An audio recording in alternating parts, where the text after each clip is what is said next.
Assalamu alaikum everyone, this is Kelly. I thought I'd do my revert video now just so that it's out of the way so people can just look back to it and see, how I reverted, why I reverted. I'll start off by saying revert means convert. It's the same thing if anyone's confused. Revert means that you're going back to it, because in Islam everyone's born Muslim, they're born innocent, they're born pure. We're not born as a mistake, we're not born with a sin, like Christians say. Everyone is born like a clean slate. So I say revert because I'm going back to that state, and that's all that it means. Okay, so I was raised Christian, as I said in my previous video. We went to church, we went to I went to Sunday school, me and my brothers. I had a normal family life. I had a mum, a dad, 3 brothers, and things were pretty normal. We weren't like, the most privileged family of them all, but, I think we had a pretty normal life. My parents divorced when I was 8, and I went to live with my mum here, and that's when things sort of started getting a bit weird. Because everyone else sort of left Christianity, my whole family, they just sort of left Christianity, and I didn't. I sort of wanted to keep going to church, so I'd get my mum to drop me off at church by myself, and I'd sit through the service listening, learning things, and then she'd pick me up.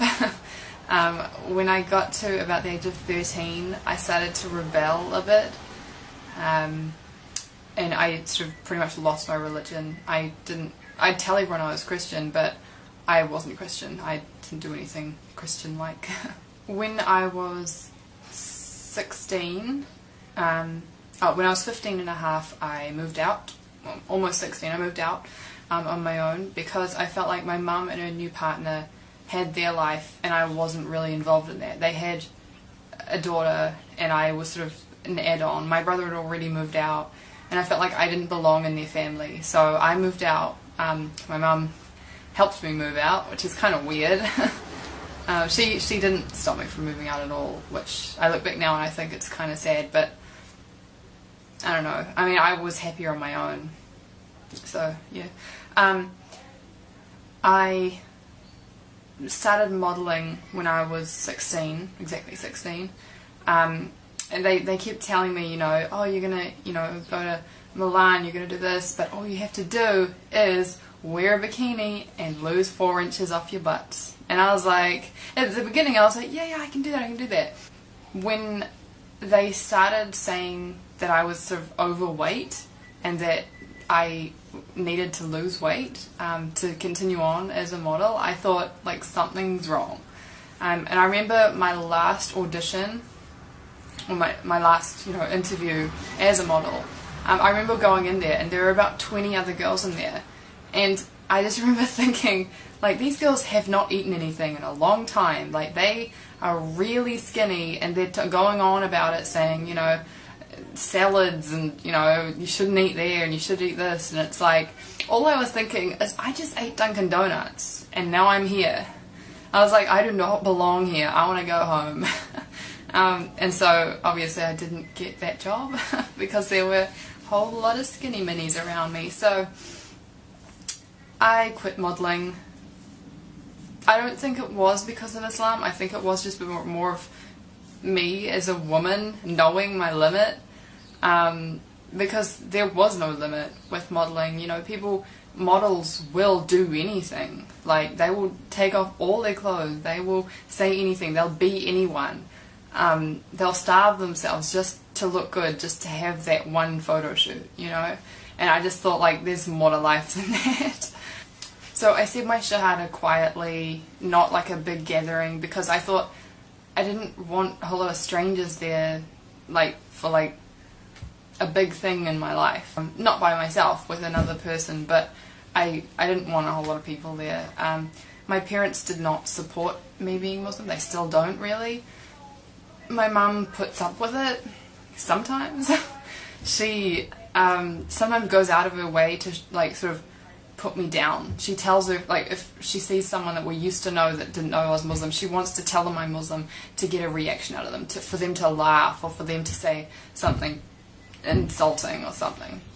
When I was in my last year of high school, actually I had one more year, but I left after that year, I met some new friends. I made new friends in that year because I saw that my old friends were like going downhill a bit. They'd been partying and not studying and like that, and so their life was leading nowhere, and I didn't really want to be a part of that. So I made new friends. A few of them were Muslim. I didn't know that. I didn't, become friends with them because they were Muslim. They were just Muslim. Guys and girls, not just one. And I remember asking one time, I was texting my friend, and he said, "Can't text, I'm at mosque." And I was like, "There's this magical place you can't text in." And he didn't, like, try and convert me in the text. He just said, "I'm at mosque, can't text." And I just thought it was like, it was so opposite to what you hear about Muslims on like TV, because I grew up in like New Zealand, it's a Western country, and I automatically had this negative view on Muslims, and I was so wrong. I thought they were all bad people. I thought they all hated everyone, but they really don't, and I liked how when Muslims talk to each other, it's like salam brother, salam sister. It's really nice. I like that. It's like respect in Islam, and you don't see that in anything else. And I looked more into it. I kept looking into it, and I had some ups and downs. Some days you wake up and you're like, that's a dumb culture, a dumb religion, and you're like, I don't want to do that. And then other days you wake up and you're like, why did I think that? Like, it's just like, sometimes it's too much change. You think, this is happening too fast. I want to wear shorts. I want to wear my hair down, show off, and like, but you do change. Like, I've changed. I've accepted myself, and I like this so much better than what I was before. I started wearing the hijab a year ago, but yeah, I always found it sort of hard. I still do a bit. How I wake up in the morning, I sort of have to tell myself that I'm Muslim. I don't wake up and just know it. Like, I have to remind myself. Like, if I see myself in the mirror without a hijab on, I don't automatically think I'm Muslim. If I almost have to wear this to tell myself that I'm Muslim. And I don't know when that's going to go away, but I hope it does. Born Muslims, do you guys wake up and know that you're Muslim? Like, you can comment below. I actually don't know. Do you wake up and you just know it? I don't know, because I want that. I want to wake up and know that I'm Muslim instead of telling myself that I'm Muslim. My dad hates it. Like, every time I see him, I hardly see him now because it got so hard. Every time I see him, he always reminds me that I'm going to hell. He's always telling me, that unless I do it this way, I'm going to hell. He's Christian, but he's his own Christian. He's not Baptist. He's not anything like that. He doesn't go to church. He reads a book that tells him how to read the Bible, which I don't think is a good way, because some guy wrote that book on how to read the Bible. Like, that's just that guy's interpretation, and that's what I like about the Quran, because it's just one way. Muslims believe the same thing. They don't sort of interpret it differently. Well, some do, but it's you read the Quran and that's what it is. It is what it says, and that's what I like. I can't really think of anything else to say right now about my revert story, convert story, whatever you want to call it. Kelly reverting to Islam. But if you guys have any questions, leave them below, and I could make like a to be continued or part 2 or something like that. Yeah. Sorry about the background as well. That's my university planner, and I can't move further that way because my cat is sitting there sleeping, taking out my whole bed. Anyway, so I'll make another video soon, inshallah, and see you later. Assalamu alaikum.